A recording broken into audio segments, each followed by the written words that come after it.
Premier bank translation দেখেন বলা হচ্ছে আর্থসামাজিক ক্ষেত্রে গত 20 বছরে বাংলাদেশ বেশ কিছু বড় অর্জন করেছে। খেয়াল করে দেখেন প্রিয় শিক্ষার্থী, বলা হচ্ছে যে ইন দ্য লাস্ট 20 ইয়ার্স, গত 20 বছরে বাংলাদেশ হ্যাজ অ্যাচিভড, বাংলাদেশ অর্জন করেছে আ লট, এই যে বেশ কিছু, in the socio economic field, বলা হচ্ছে আর্থসামাজিক ক্ষেত্রে। প্রিয় শিক্ষার্থী, আজকে আমরা মূলত আমাদের যে বেসিক ট্রান্সলেশন বইটা দেখতে পাচ্ছেন, এখান থেকে আমরা ব্যাংকের ট্রান্সলেশন সলভ করবো এবং দেখাবো কীভাবে ভেঙে ভেঙে অনুবাদ করা। যেমন বলা হচ্ছে যে দেখেন গত 20 বছরে, ইন দ্য লাস্ট 20 ইয়ার্স, এটা কিন্তু একটা অ্যাডভার্ব অফ টাইম, এটাকে আমরা আগে নিয়ে আসছি। এরপরে দেখেন আমরা আগে নিয়ে আসার পরে বাকি অংশ যে বাংলাদেশ অর্জন করেছে, বাংলাদেশ হ্যাজ অ্যাচিভড, অর্জন করেছে আ লট, বেশ কিছু, কোথায়? আর্থসামাজিক ক্ষেত্রে, বললাম আমরা in the socio economic field. খেয়াল করে দেখেন সেকেন্ড সেন্টেন্স বলছে বাংলাদেশের মানুষ বন্যা ও ঘূর্ণিঝড়ের মতো প্রাকৃতিক দুর্যোগের সঙ্গে লড়াই করছে, দেশটিতে খনিজ এবং প্রাকৃতিক সম্পদের তেমন মজুদও নাই। একটু খেয়াল করেন এখানে দুইটা পার্ট দেখেন, বলা হচ্ছে কমা, এই যে করেছে কমা, খেয়াল করেন কমা একটা কানেক্টর যা দুইটা বাক্যকে যুক্ত করেছে। আমরা আজকে একটু কানেক্টর নিয়ে পড়াশোনা করবো শিক্ষার্থী, তার একটু সলভ করি যে আসলে বাক্যগুলো কিভাবে কাজ করে। দেখেন বলা হচ্ছে দ্য পিপল অফ বাংলাদেশ, এই যে বাংলাদেশের মানুষরা, হ্যাভ ফট, খেয়াল করে দেখেন এই যে লড়াই করেছে, যে লড়াই, হ্যাঁ লড়াই করেছে, হ্যাভ ফট অ্যাগেইনস্ট ন্যাচারাল ডিজাস্টার, কি কি? প্রাকৃতিক দুর্যোগের সঙ্গে, লাইক ফ্লাডস অ্যান্ড সাইক্লোন, বলা হচ্ছে বন্যা এবং ঘূর্ণিঝড়ের মতো যে প্রাকৃতিক দুর্যোগ। ইউজ অফ লাইক, এটা আবার আরেকটা ব্যবহার আছে, আমরা এগুলো নিয়ে বইতে বিস্তারিত আলোচনা করেছি প্রিয় শিক্ষার্থী, আমরা একটু পরে ডিটেলস যাবো। সো খেয়াল করে দেখেন বলা হচ্ছে দেশটিতে খনিজ এবং প্রাকৃতিক সম্পদের তেমন মজুদ নেই, বলা হচ্ছে যে দেখেন the country doesn't have much reserves of mineral and natural resources, এই যে যথেষ্ট নাই কি মিনারেল এবং ন্যাচারাল রিসোর্সেস। ব্যাখ্যায় দেখেন এখানে দুইটা বাক্য আছে এবং বাক্য দুটো কি কমা দ্বারা, কানেক্টরের কাজ হচ্ছে কমপক্ষে দুইটা সেন্টেন্সকে যুক্ত করে। আজকে আমরা কানেক্টরে যাব, তার একটু বলে দিই প্রিয় শিক্ষার্থী, আপনি আমাদের এই বইটাতে কানেক্টরে বিস্তারিত আলোচনা পাবেন, আমরা একটা অধ্যায় এখানে আলোচনা করে রেখেছি। খেয়াল করুন এই যে use of connector and relative pronoun, এখানে অনেকগুলো আলোচনা আছে, আমরা একটু ডিটেলস যাই, তার আগে একটু বলে রাখি প্রিয় শিক্ষার্থী, কানেক্টর একাধিক সেন্টেন্সকে অ্যাড করে। যেমন এখানে একটু ফোকাস করেন, দেখেন প্রিয় শিক্ষার্থী, বলা হচ্ছে যে ধরেন একটা সেন্টেন্স, এই যে সাবজেক্ট ভার্ব অবজেক্ট, তারপর কানেক্টর অ্যান্ড, বাট বা কমা একটা দিয়ে নেক্সট বা দ্বিতীয় সেন্টেন্স অ্যাড হচ্ছে, এরপর ধর আরেকটা কানেক্টর, সেখানে অথবা অর, দো, অল দো, ডিউ টু থাকতে পারে, তারপরে আবারও সাবজেক্ট অবজেক্ট আর একটা সেন্টেন্স। কানেক্টর কি করবে?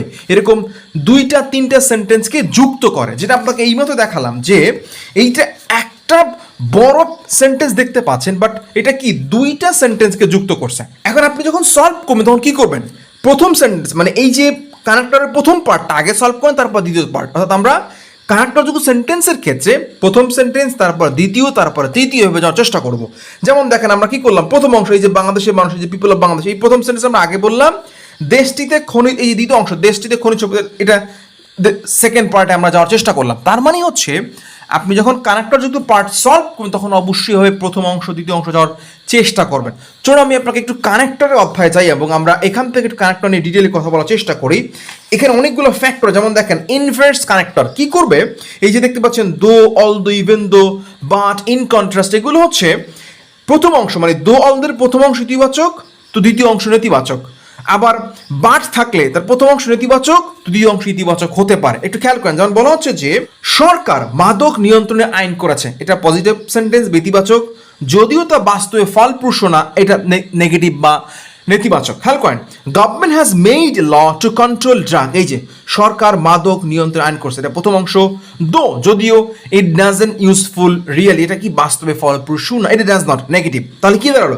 ইনভার্স কানেক্টর পেলে খুবই সিম্পল, বুঝতে পারতেছি আমরা ইনভার্স কানেক্টর থাকলে প্রথম অংশ ইতিবাচক, তো পরেরটা নেতিবাচক হয়। আসলে আমি আপনাকে ব্যাংকের এরকম আরো বেশ কিছু ট্রান্সলেশন দেখাই যেখানে আপনি খুব ইজিলি বুঝতে পারবেন। প্রিয় শিক্ষার্থী, আমাদের এই বইটা রকমারিতে অ্যাভেলেবেল আছে, আপনারা নিতে চাইলে বইটা আপনি উপরে লিঙ্ক আছে, সেই লিঙ্কে ক্লিক করতে পারেন। এবং খেয়াল করুন সোনালী ব্যাংকের একটা কোশ্চেন দেখেন, যদিও বলা হচ্ছে যদিও জাতিসংঘের এক বিবৃতিতে বিশুদ্ধ পানির অধিকারকে মানবাধিকার হিসেবে ঘোষণা করা হয়েছে, তবুও এখনও বিশ্বে প্রায় 11% মানুষের জন্য বিশুদ্ধ পানি নিশ্চিত সম্ভব হয়নি। দেখেন এখানে হয়নি নেগেটিভ, ঘোষণা করা হয়েছে পজিটিভ। এই যে দো অল দো, যদিও দ্বারা শুরু হয়েছে, আমরা যেটা এইবার দেখালাম, এই যে দো অল দো ইনভার্স কানেক্টর। খেয়াল করেন সেন্টেন্সটা পড়েন, বলা হচ্ছে যে দো, যদিও, ইউনাইটেড নেশন বা UN have declared the rights for pure water. খেয়াল করেন বলা হচ্ছে তারা কি এই যে বিশুদ্ধ পানি অধিকারকে ঘোষণা করেছে, ডিক্লেয়ার্ড অ্যাজ হিউম্যান রাইটস, মানবাধিকার হিসাবে, এটা গেল প্রথম অংশ ইতিবাচক। তবুও ইট ইজ ইয়েট, এখনো, টু এনশিওর, নিশ্চিত করা, এই যে পিওর ওয়াটার, বিশুদ্ধ পানি যেটা, ফর অ্যাবাউট 11% অফ পিপল, 11% মানুষের জন্য, ইন দ্য ওয়ার্ল্ড, এই যে বিশ্বে। তার মানে এই যে বলা হচ্ছে প্রথম অংশ ইতিবাচক, এই যে ঘোষণা করা হয়েছে, দ্বিতীয় অংশ কি নেতিবাচক। আমরা জানি ইয়েট টু থাকলে সেই সেন্টেন্সটা কি হয়, নেতিবাচক হয়ে থাকে। সো এই যে আপনার দো অল দো কানেক্টর কি করলো, দুইটা সেন্টেন্সকে যুক্ত করলো। যেটা আপনাকে বললাম যে একটা কানেক্টর দুইটা সেন্টেন্স বা তিনটা সেন্টেন্সকে অ্যাড করতে পারে। এটা subject verb of the sentence 1, sentence 2, sentence 3। So সেই ক্ষেত্রে আমরা কি করবো, সেন্টেন্স 1 আগে সলভ করবো, তারপরে সেন্টেন্স 2, তারপরে সেন্টেন্স 3 যাওয়ার চেষ্টা করবো। সো এইখানে দেখেন আমরা এই দো অল দো দ্বারা প্রথম অংশই শেষ করলাম, yet two, it is, yet two দ্বিতীয় অংশ, কারণ ইট ইজ আবার নতুন সাবজেক্ট ভার্ব।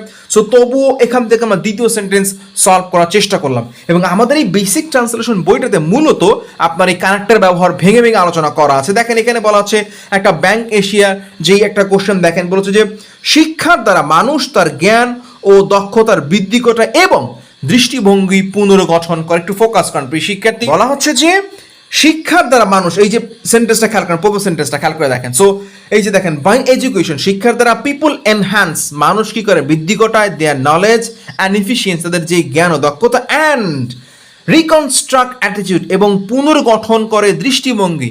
রিকনস্ট্রাক্ট অ্যাটিটিউড, দেখেন এই যে অ্যান্ড হচ্ছে কানেক্টর, যা দুটো বাক্যকে যুক্ত করছে। এটা বললাম যে অ্যান্ড, বাট, এগুলো কি করবে, দুটো বাক্যকে যুক্ত করবে। এবং এগুলো আপনি ডিটেইল আপনি আমাদের এই বেসিক ট্রান্সলেশন বইটা ফলো করলে আপনি আশা করে বুঝতে পারবেন। এবং বইটা আপনি রকমারিতে অ্যাভেলেবল আছে, আপনারা যদি কেউ নিতে চান তাহলে খুব ইজিলি উপরে লিঙ্ক আছে, সেই লিঙ্কে গিয়ে ক্লিক করতে পারেন।